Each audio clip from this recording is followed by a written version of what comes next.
আসসালামু আলাইকুম। জান্নাত কুকিং চ্যানেলের সবাইকে আরও একবার স্বাগতম আজকের এই কাঁঠালের পিঠাটা দেখার জন্য। আমি নিজেও প্রথমবার এই পিঠা বানিয়েছি, তবে এই পিঠার স্বাদ যে কোনো পিঠা থেকে একটু আলাদা।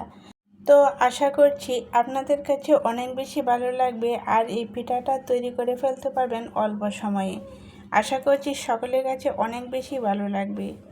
পিঠা তৈরি করে নেওয়ার জন্য মিক্সিং বলে নিয়েছি 1 কাপ সুজি, সমপরিমাণ নিয়েছি ময়দা। আপনারা চাইলে চালের গুঁড়াও নিতে পারেন, তবে ভিজা চালের গুঁড়া নিতে হবে। নিয়েছি 1/3 কাপ পাউডার দুধ। পাউডার দুধটা দিতে চেষ্টা করবেন, তাহলে পিঠা খেতে বেশ মজার হবে। দিয়েছি 1/2 চা চামচ লবণ, 1 কাপ চিনি। চিনির পরিমাণটা আরও একটু কম দিতে পারেন, কিন্তু এই মিষ্টিটা কিন্তু খুবই মজার একটা মিষ্টি হবে, যে কেউ খেতে পারবে। আর দীর্ঘক্ষণ রেখেও খেলে দেখবেন পিঠা খেতে বেশ মজার লাগবে।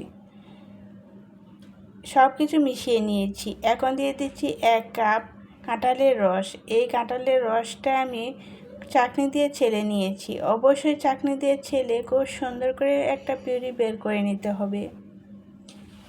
এখন সব কিছু খুব সুন্দর করে মিশিয়ে একটা ডো তৈরি করে নেব।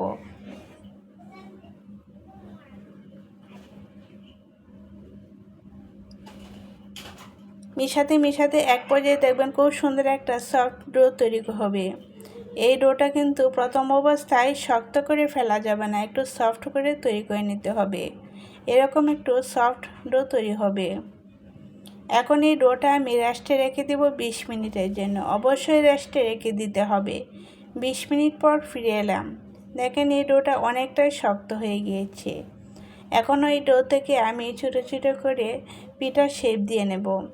হাতে একটু তেল লাগিয়ে নিচ্ছি। অল্প একটু ডো হাতে নিয়ে খুব সুন্দর করে হাতের সাহায্যেই আমি পিঠার শেপটা দিয়ে নিচ্ছি। আপনারা আপনাদের পছন্দ মতো করে পিঠার শেপ দিয়ে নিতে পারেন। এই তো রেডি হয়ে গেলো আমার একটি পিঠা। পিঠাগুলো বেজে নেওয়ার জন্য চুলায় একটি প্যান বসিয়ে দিয়েছি আর পর্যাপ্ত পরিমাণ তেল দিয়ে তেলটা হালকা আঁচে গরম করে নিয়েছি। তেলটা অবশ্যই হালকা গরম করে নিতে হবে। এক এক করে পিঠাগুলো বানিয়ে সাথে সাথে তেলের মধ্যে দিয়ে দিতে হবে। কিছুক্ষণ হয়ে যাওয়ার পর পিঠাগুলো উলট পালট করে ভেজে নিতে হবে। আর চুলার আঁচটা অল্পতে রেখেই প্রথম অবস্থায় পিঠাগুলো ভেজে নিতে হবে। এই পিঠাগুলো আমি ফার্স্ট টু লাস্ট পর্যন্ত একেবারে অল্প আঁচে পিঠাগুলো ভেজে নিয়েছি। তাহলে দেখবেন পিঠাগুলো ভিতর পর্যন্ত খুব সুন্দর করে কুক হবে, আর দীর্ঘদিন রেখে গেলেও পিঠাগুলো নষ্ট হবে না। এখন আমি পিঠাগুলো ডিপ ফ্রাই করে চুলা থেকে নামিয়ে নিচ্ছি।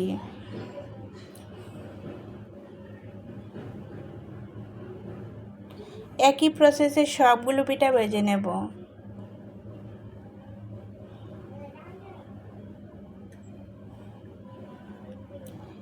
সবগুলো পিঠা আমি ভেজে নিয়েছি। দেখেন মাশাআল্লাহ, কালারটা যেরকম সুন্দর হয়েছে, খেতেও কিন্তু বেশ মজার হয়েছে। আশা করছি আপনাদের কাছে অনেক বেশি ভালো লাগবে আমার আজকের এই সহজ রেসিপিটা ভালো লেগে থাকলে একটা লাইক দিতে ভুলবেন না। আর আপনি যদি আমার চ্যানেলে নতুন হয়ে থাকেন অবশ্যই সাবস্ক্রাইব করে রাখবেন, তাহলে পরবর্তী ভিডিও আপলোড করার সাথে সাথে আপনার কাছে পৌঁছে যাবে। এখন একটা পিঠা ভেঙে দেখাচ্ছি। দেখেন ভিতরে কত সুন্দর হয়েছে, আর খেতে কিন্তু অনেক বেশি মজার হয়েছে।